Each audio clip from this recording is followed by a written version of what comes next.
You were first contacted by Alex Bourne by WhatsApp on the 30th of March 2020, weren't you? Sorry, not first, in relation to this. Yeah.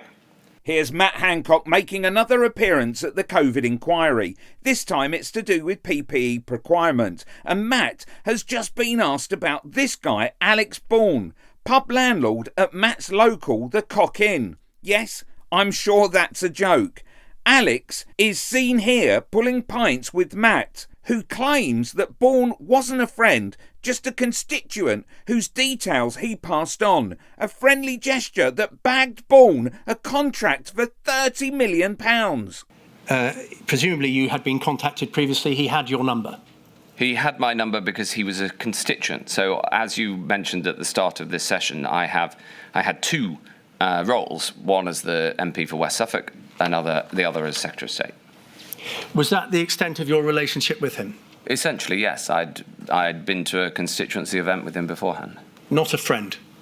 I didn't know him before he became a constituent, and he had my mobile number because many constituents did.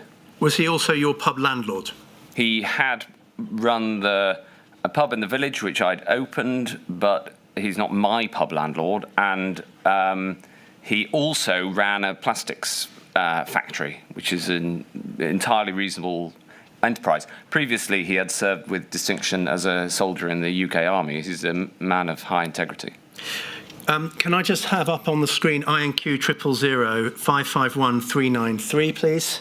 He contacted you on the 14th of May as he had approval to make test tubes for antigen tests. Right.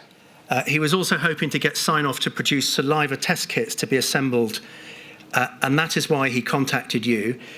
You passed on his communication to Lord Bethel, didn't you?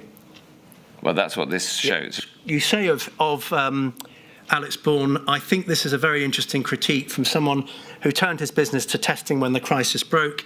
He's a very impressive guy and quite a good analysis, to which you're referring to the analysis that he gives below in the email chain there. Yes. Again, this is a neutral question, Mr. Hancock. Would it have been helpful or necessary or protective of others for you to have described your relationship with Mr. Bourne, or do you think that that was unnecessary in this context?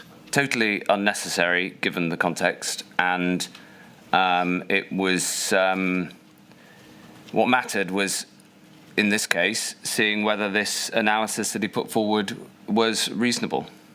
Click here for Gove being asked about the PPE VIP lane at the COVID inquiry.